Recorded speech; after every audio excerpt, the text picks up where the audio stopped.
Thank you for watching JabscoTech.com. I'm Jeff Lander. I'm Mike Irving. And today we're going to talk about the quiet flush toilet continually filling the bowl with fresh water. Now you'll know that you'll have a quiet flush toilet because either you'll have two gray rocker switches or a red button and a black rocker switch. That's kind of an indication that it is a quiet flush toilet.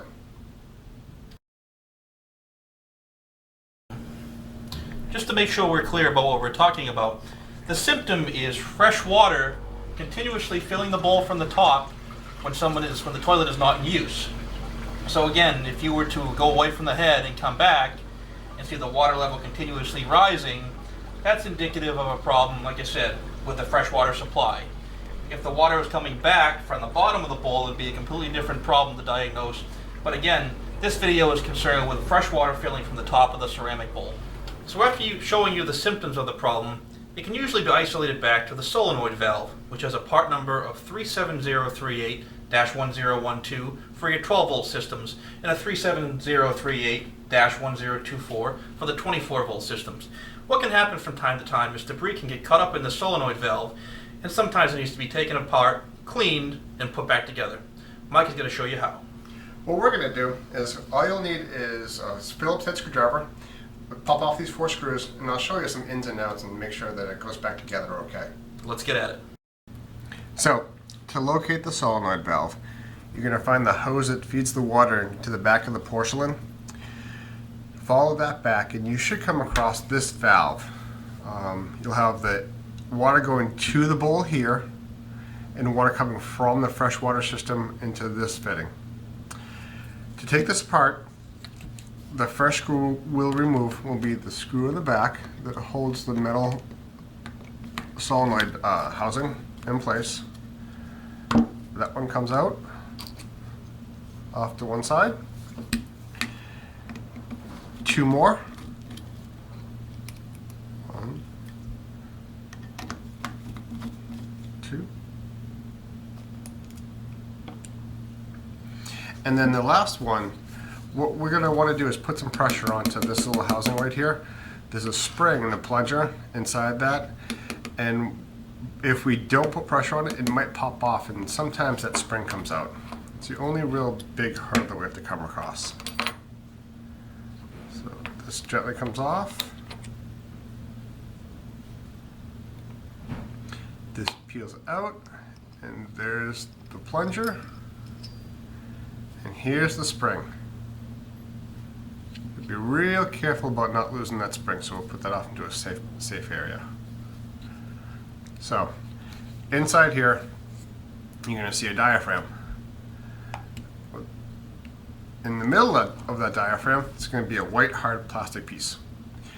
With a Q-tip, soft bristle brush, toothbrush, what you want to do is you want to clean out in between this area, all around here, and also clean this area here.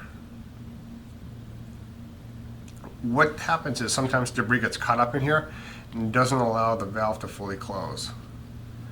Now, what you'll notice is that there's going to be 2 holes on this white plastic piece. Get yourself a toothpick, a sewing needle or something, and just pick out any debris that's in those holes. And there's a couple holes in the rubber diaphragm. Same thing, just make sure there's no debris caught up in those as well. Also, while it's apart, check this rim here. You might have some debris that gets caught up in that, and clean that off as well. Now, to put it back together, diaphragm, big white side goes up. Lay that down. You've got the cup. Spring goes in the cup. The plunger with the rubber side out goes into there. Make sure it moves pretty freely. And this goes right back on there. Make sure it seats itself. Again, put pressure on it. Metal bracket goes on. Now, while I do this, if you have an older vessel and you notice that you have a lot of mineral buildup inside the water lines, or if it's an old water lines, What you might consider doing is picking up an inline strainer, something that's like a 40 mesh, to get any of those particulates out before it hits the solenoid valve. Really anything that gets caught up on that rim is going to cause that solenoid to stay open and continuously feed water from your freshwater system into the toilet bowl. So when I was putting these together, I waited to do this one last, mainly because it's easier access without this in the way to get to those other 3 screws. This slides in.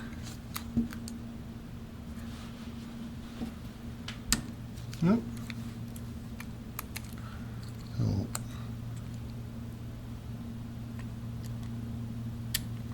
sometimes it's a little tricky to get that last one in. And there you go. It's all back together. If cleaning the solenoid valve doesn't remedy the problem, we recommend purchasing a new solenoid valve, which has a part number of 37038-1012 for your 12-volt systems, or a 37038-1024 for your 24-volt systems. Thanks for watching JabscoTech.com. I'm Jeff Lander. And I'm Mike Irving. Stay tuned for more videos from JabscoTech.com. Be safe and happy boating.